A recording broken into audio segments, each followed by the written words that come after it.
प्रिय विद्यार्थियों, आज बीकॉम पार्ट सेकंड में अपन बात करेंगे प्रबंध की, मैनेजमेंट की। बिजनेस एडमिनिस्ट्रेशन के जो 2 पेपर हैं उनमें से सेकंड पेपर सेकंड ईयर में प्रबंध से संबंधित है। देखिए, प्रबंध में सबसे पहले आता है कि प्रबंध क्या चीज़ है।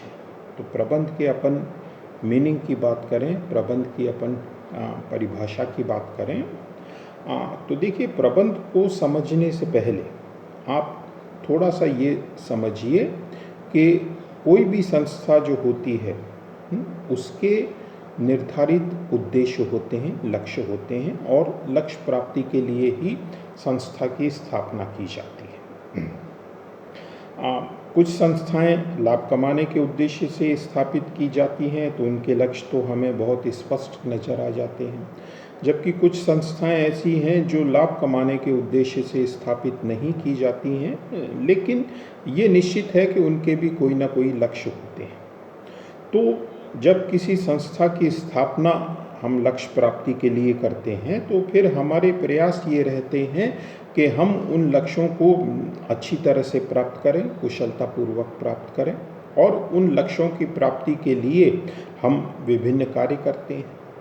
तो अब अपन अगर प्रबंध का अर्थ देखें, तो देखिए, प्रबंध के अर्थ को हम इस रूप में परिभाषित कर सकते हैं, बतला सकते हैं कि किसी भी संस्था के निर्धारित लक्ष्यों को सफलतापूर्वक एवं प्रभावशाली रूप से प्राप्त करने के लिए विभिन्न मानवीय प्रयासों का नियोजन, संगठन, समन्वय, निर्देशन एवं नियंत्रण ही प्रबंध के नाम से जाना जाता है। यानी इसमें देखिए 2-3 चीज़ें इंगित की गई हैं कि एक तो सफलतापूर्वक उद्देश्यों को प्राप्त करना, यानी जो भी आपके लक्ष्य हैं उनको सफलतापूर्वक हम प्राप्त करें। दूसरी बात, उद्देश्यों को प्रभावशाली ढंग से प्राप्त करना। प्रभावशाली का मतलब ये होता है कि उद्देश्य तो आपने प्राप्त किए, लेकिन उन उद्देश्यों को प्राप्त करने में आपने कितने संसाधनों का प्रयोग किया, ये प्रभावशीलता को यानी इफेक्टिवनेस को दर्शाता है। तीसरी बात इस डेफिनेशन में अपन ने देखी है कि प्रबंध मानवीय प्रयासों का, यानी प्रबंध क्या है, तो ये इसकी विशेषताओं में हालांकि अपन देखेंगे। प्रबंध का मतलब ये होता है कि जितने भी व्यक्ति उस संस्था में लगे हुए हैं, उस ऑर्गेनाइजेशन में लगे हुए हैं, वो मिलकर प्रयास करें और मिलकर अपने उद्देश्य प्राप्ति के लिए कार्य करें, तो वही मैनेजमेंट है। तो संस्था के मानवीय प्रयासों का नियोजन, संगठन, समन्वय, निर्देशन, नियंत्रण, यानी planning, organization, direction, coordination, motivation, control, ये एक्चुअल में प्रबंध के फंक्शंस हैं, प्रबंध के कार्य हैं। तो निर्धारित उद्देश्यों को प्राप्त करने के लिए यदि आप इन कार्यों को संपन्न करते हैं, पूरा करते हैं, तो यही चीज़ मैनेजमेंट या प्रबंध कहलाती है। तो एक तरह से हम ये कह सकते हैं कि प्रबंध वो सीढ़ी है, प्रबंध वो माध्यम है, प्रबंध वो साधन है जिसके माध्यम से कोई भी संस्था अपने निर्धारित लक्ष्यों को प्राप्त करती है या प्राप्त करने का प्रयास करती है।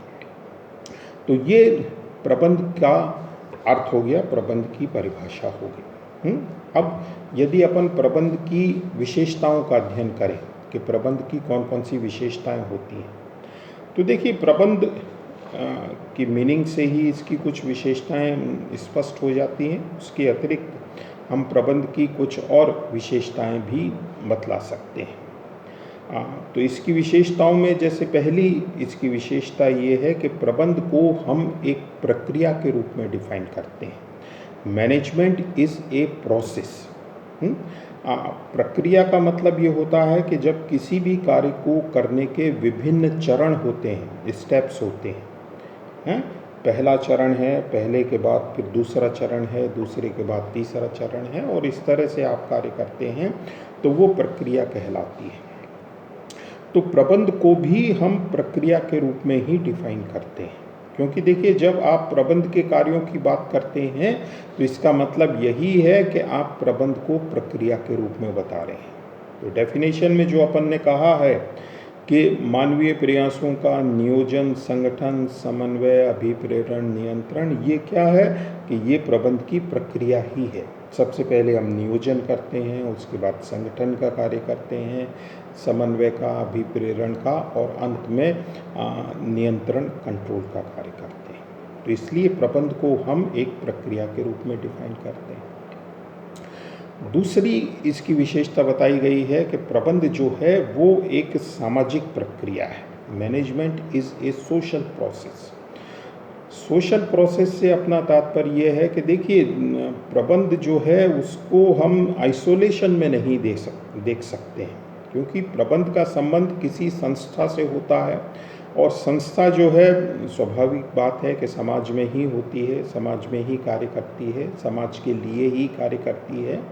तो प्रबंध जो है वो समाज में रहकर समाज के लोगों के द्वारा और समाज के हित के लिए ही कार्य करता है। तो इसलिए प्रबंध जो है उसको हम एक सोशल प्रोसेस के रूप में भी डिफाइन करते हैं, बतलाते हैं। यानी समाज में रहकर की जाने वाली क्रिया है, ये कोई अलग थलग या समाज से हटकर हम इसकी कल्पना नहीं कर सकते। फिर तीसरी अगली इसकी विशेषता बताई गई है कि प्रबंध जो है वो एक सार्वभौमिक यूनिवर्सल प्रोसेस है। यूनिवर्सल प्रोसेस का मतलब यही है कि प्रबंध की आवश्यकता आपको हर एक जगह पर रहती है, हर एक संस्था में रहती है। संस्था छोटी है चाहे बड़ी है, चाहे मल्टीनेशनल स्तर की है, विभिन्न देशों में अपना व्यापार करती है, कैसी भी संस्था हो, हर जगह प्रबंध की आवश्यकता है। किसी भी तरह का राष्ट्र हो, विकसित हो, विकासशील हो, कैसा भी हो, हर जगह आपको प्रबंध की आवश्यकता रहती है। तो इसलिए प्रबंध जो है वो एक यूनिवर्सल कंसेप्ट है, एक विश्वव्यापी ये प्रक्रिया मानी जाती है। हाँ, इसका स्वरूप थोड़ा बहुत बदल सकता है कि जो प्रबंध आपको हिंदुस्तान में देखने को मिलता है वही प्रबंध आपको दूसरे देशों में देखने को मिले, उसमें थोड़ा बहुत परिवर्तन हो सकता है, लेकिन फिर भी ये जो है यूनिवर्सलिटी को शो करता है। फिर अगली इसकी विशेषता ये बताई गई है कि प्रबंध की आवश्यकता सभी प्रबंधकीय स्तरों पर होती है। यानी मैनेजमेंट के विभिन्न स्तर होते हैं, टॉप मैनेजमेंट है, मिडिल मैनेजमेंट है और लोअर मैनेजमेंट है। तो जहाँ तक प्रबंध की आवश्यकता है तो प्रबंध की आवश्यकता आपको सभी स्तरों पर है।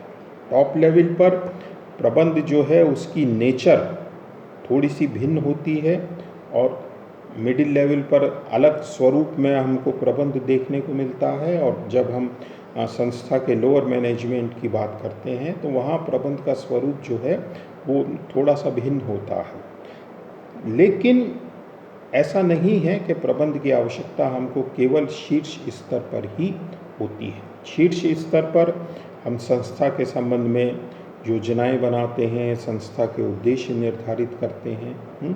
मिडिल लेवल पर हम दूसरे तरह के प्रबंध किए कार्य करते हैं, उन योजनाओं को क्रियान्वित करते हैं, उनके एग्जीक्यूशन संबंधी कार्य किए जाते हैं। और लोअर लेवल पर अलग तरह के, यानी जहाँ पर कार्य होता है उसको सुपरवाइज करना, उसको देखना, उसकी मॉनिटरिंग करना, ये अलग तरह के कार्य होते हैं।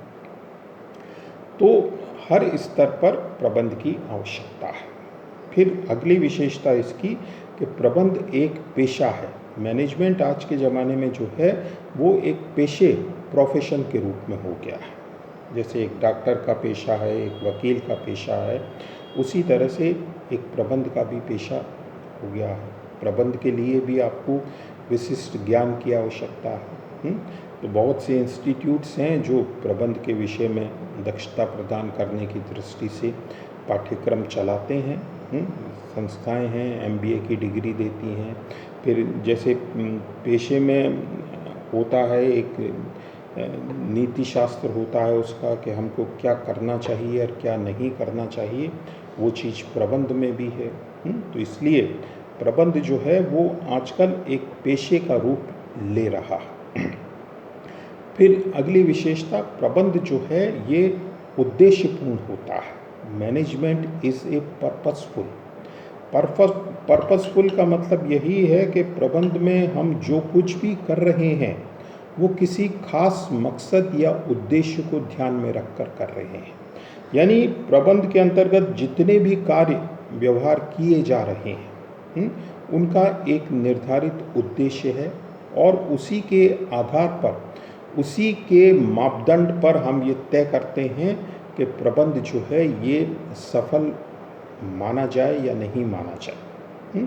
तो मैनेजमेंट में जो भी क्रियाएं की जा रही हैं या प्रबंधक जो भी कार्य कर रहा है, तो ये निश्चित बात है कि वो निर्धारित लक्ष्यों को प्राप्त करने के उद्देश्य से ही उन कार्यों को संपादित कर रहा है, उन कार्यों को पूरा कर रहा है। फिर मैनेजमेंट की अगली विशेषता कि प्रबंध जो है उसका संबंध सामूहिक प्रयासों से है। मैनेजमेंट जो है वो एक कलेक्टिव एफर्ट है। कलेक्टिव एफर्ट का मतलब ये है कि देखिए, किसी भी संस्था में हम जानते हैं कि छोटी संस्था में कम कार्मिक हैं, लेकिन बड़ी संस्था में कार्मिकों की संख्या बहुत ज़्यादा होती है और हजारों की संख्या में होती है। तो ऐसा नहीं है कि प्रबंध में योगदान जो है कुछ टॉप लेवल के या शीर्ष स्तर के व्यक्ति ही दे रहे हों, बल्कि संस्था का हर आदमी, हर व्यक्ति, हर कार्मिक जो है वो प्रबंध की दृष्टि से महत्वपूर्ण होता है। उद्देश्य प्राप्ति में उसकी भी एक भूमिका है, वो भी एक अपना सक्रिय रोल प्ले कर रहा है। नेचर ऑफ जॉब अलग अलग है। टॉप जो आदमी है उसका नेचर, जॉब, कार्य प्रकृति अलग है। एक जो बिल्कुल निम्नतम स्तर पर है संस्था में, उसका कार्य उद्देश्य प्रकृति अलग है, लेकिन समहाउ वो कुछ ना कुछ कंट्रीब्यूट कर रहा है।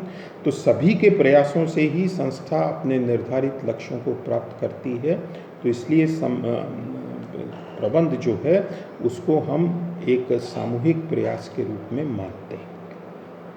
फिर प्रबंध की प्रभावशीलता, मैनेजमेंट की इफेक्टिवनेस इस बात पर निर्भर करती है कि उसके लिए एक निश्चित ज्ञान, चातुर्य एवं व्यवहार की आवश्यकता है।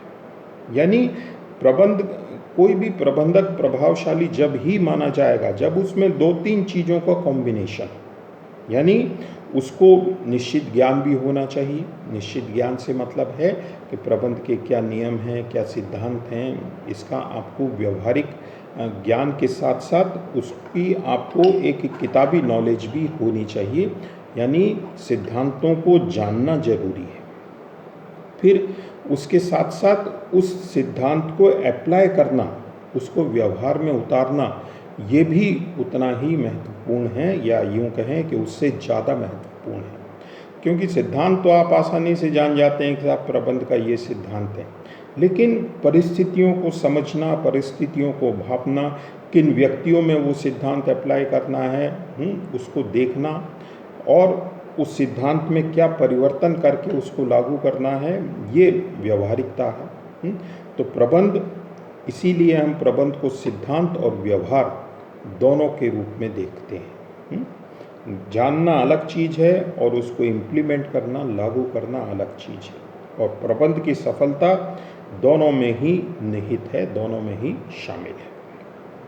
फिर प्रबंध जो है उसको हम एक अदृश्य शक्ति, इंटेंजिबल के रूप में देखते हैं। देखिए, प्रबंध का आप असर देख सकते हैं, व्यक्ति पर उसका प्रभाव देख सकते हैं, संस्था में आप उसकी प्रबंध की उस उपस्थिति को स्वयं नहीं देख सकते हैं। उसका परिणाम आपको दिखता है कि इतना प्रोडक्शन हुआ, कर्मचारी जो है वो इस रूप में कार्य कर रहे हैं, वो सेटिस्फाइड हैं, नहीं हैं, उनकी कुछ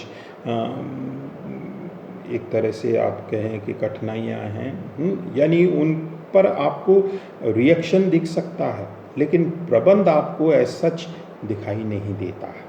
यानी प्रबंध का परिणाम, प्रबंध का रिजल्ट आप देख सकते हैं, लेकिन प्रबंध को स्वयं को आप नहीं देख सकते। और लास्ट अपन इसकी विशेषता ये बता सकते हैं कि प्रबंध और स्वामित्व, दोनों आज के ज़माने में एक दूसरे से पृथक हैं, एक दूसरे से अलग हैं।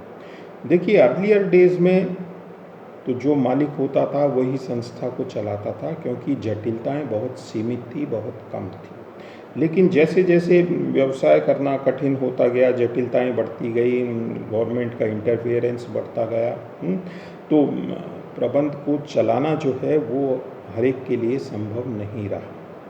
तो स्वामी जो है वो संस्था स्थापित करता है, उसमें पैसे लगाता है, उसकी लाभ हानि के लिए जिम्मेदार होता है। लेकिन जहाँ तक संस्था को चलाने की बात है तो चलाने का काम जो है वो प्रबंधक वर्ग करता है। शुरू में अपन ने बताया था एक विशेषता में कि प्रबंध एक पेशा है, तो जो पेशेवर व्यक्ति है वो संस्था को चला रहा है। तो एक नई खेप जो है वो पेशेवर प्रबंधकों की आ गई है जो संस्था को चलाती है। वो संस्था की मालिक नहीं है, ऑनर अलग है और संस्था को चलाने वाला अलग है। तो ये दोनों वर्ग एक दूसरे से पृथक हैं, भिन्न हैं। तो ये जो है ये प्रबंध की कुछ प्रमुख विशेषताएं हैं।